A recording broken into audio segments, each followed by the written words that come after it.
Hi friends, welcome to my channel. ఈరోజు మేము చేసేటువంటి కర్రీ ఏంటిదంటే బీరకాయ కోడిగుడ్డు. ఇది చేశానండి. బీరకాయ కోడిగుడ్డు అయితే చాలా టేస్ట్గా ఉంటుంది. దీనికి నేను ఒక చిన్న 2 బీరకాయలు తీసుకున్నా, దానికి 2 కోడిగుడ్లు, అలాగే 2 పచ్చిమిరపకాయలు, ఉల్లిగడ్డ ఇవన్నీ కోసి పక్కన పెట్టుకొని మనం ఇలా గిన్నెలో కొంచెం ఆయిల్ వేసి పోపు వేసుకోవడమే.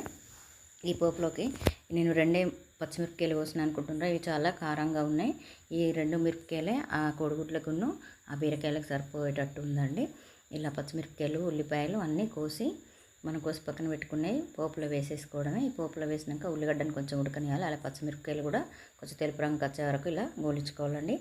గోలించుకున్న తర్వాత మనం పోపులో కొంచెం పసుపు, అలాగే రుచికి సరిపడా ఉప్పు, కొంచెం మెంతి పొడి, అల్లం వెల్లిపాయ పేస్టు ఇవన్నీ వేసుకొని ఒకసారి ఇలా మంచిగా కలుపుకోవాలండి.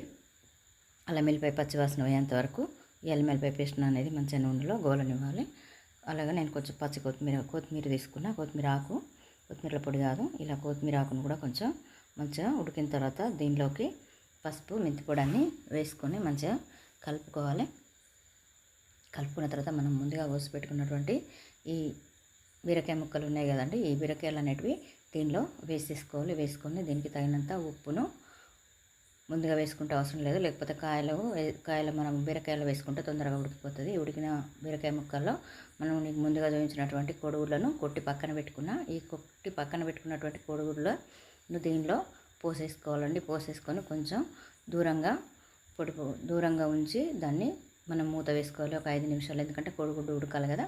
ఈ కోడిగుడ్డు ఉడికినాక మనం కలుపుకోవాలి. దీనికి నేను కొన్ని బీరకాయలు కనుక దానికి అడగంటుతుందని కొన్ని వాటర్ పైన పోసి కింద ఆవిరి పడుతుందని ప్లేట్లో వాటర్ పోసి దానిపైన పెట్టిన. కొంచెం మనం ఉడికిపోయిన తర్వాత దీన్ని ఒక్కసారి ఇలా కలుపుకోవాలండి.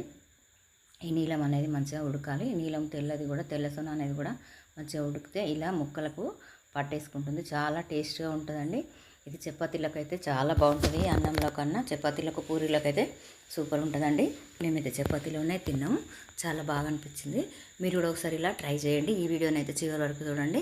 మనకు ఒక బీరకాయ, 2 బీరకాయలు అంటే కొనుక్కోవడం కాకుండా మనకు చెట్లకు కాసినప్పుడు ఏమవుతుందంటే 1, 2 కాస్తాయి. మనం కొనుక్కోవడానికి వీలైనప్పుడు మనం ఇలా చేసుకున్నప్పుడు చాలా బాగుంటుంది. ఈ వీడియో నచ్చినట్టయితే లైక్ చేయండి, షేర్ చేయండి.